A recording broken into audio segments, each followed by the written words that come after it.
हर साल आषाढ़ मास की शुक्ल पक्ष की एकादशी को मनाई जाती है देवशयनी एकादशी। ये वह दिन है जब स्वयं भगवान विष्णु योग निद्रा में चले जाते हैं और शुरू होता है 4 महीने का चतुर्मास।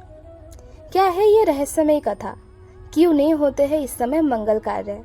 आइए जानते हैं पूरी कथा, महत्व और नियम। नमस्कार, स्वागत है आपका वीवी फ्लाइंग में। एक ऐसी उड़ान जहां आत्मा जुड़ती है भगवान से। तो हम जान लेते हैं देवशयनी एकादशी का अर्थ क्या है। देवशयनी का अर्थ होता है देवता का सोना, यानी कि आषाढ़ शुक्ल एकादशी के दिन भगवान विष्णु क्षीर सागर में शेषनाग की शैया पर योग निद्रा में चले जाते हैं। ये 4 महीने तक वही सोते रहते हैं। यही समय होता है चतुर्मास।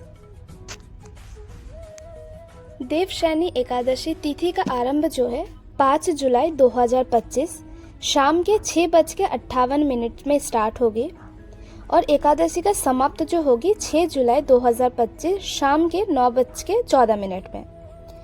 और जो व्रत खोलना रहेगा वो है 7 जुलाई 2025 को सुबह लगभग 5:30 से 8:20 के बीच में। और दासश्री का समय है 7 जुलाई 2025 रात को 11:10 पे। इसी देवशयनी एकादशी जब प्रारंभ होता है, यानी कि भगवान विष्णु 4 महीने तक सोते हैं, जिसे चतुर्मास शुरू होता है। इस 4 महीने में विवाह, गृह प्रवेश या जैसे मांगलिक कार्य नहीं किए जाते हैं। अब हम जान लेते हैं पौराणिक कथा। पौराणिक कथा के अनुसार राजा बलि को वरदान के कारण स्वर्ग तक का अधिकार मिला था। देवता घबरा गए, तब भगवान विष्णु ने वामन रूप धारण किया। 3 पग में पृथ्वी, आकाश और पाताल नाप लिए। बलि का समर्पण देखकर विष्णु ने उसे वरदान दिया कि वे 4 माह तक पाताल में निवास करेंगे। यही है देवशयनी एकादशी की शुरुआत।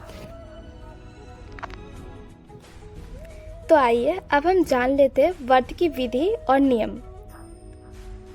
इस दिन व्रती उपवास करते हैं, सुबह स्नान करके पीले वस्त्र पहने, भगवान विष्णु की पूजा करें, तुलसी, पीले फूल, पंचामृत से अभिषेक करें।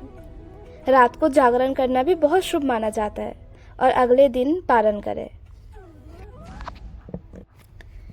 अब हम ये जान लेते हैं चतुर्मास के जो 4 महीने हैं उनका क्या महत्व है। जैसे कि आषाढ़ मास में विष्णु जी योग निद्रा में जाते हैं और श्रावण में शिव पूजा का महीना, भाद्रपद में गणेश उत्सव और राधाष्टमी और आश्विन मास में नवरात्रि और दशहरा। इन 4 महीने में स्वयं, साधना, सेवा और ध्यान पर विशेष जोर दिया जाता है। देवशयनी एकादशी की कुछ सावधानियां और निषेध है, जिसमें कि मांस, मदिरा, प्याज, लहसुन का त्याग करें, झूठ, क्रोध, लालच से दूर रहे, गृह प्रवेश, नए कार्य टाले, ब्रह्मचर्य और साधना अपनाएं। देवशयनी एकादशी केवल एक व्रत नहीं है, ये आत्मा शुद्धि और साधना की शुरुआत है। 4 महीने ईश्वर से जुड़ने, आत्मचिंतन की सेवा की है। आइए इस एकादशी को हम एक नई शुरुआत करें। धन्यवाद।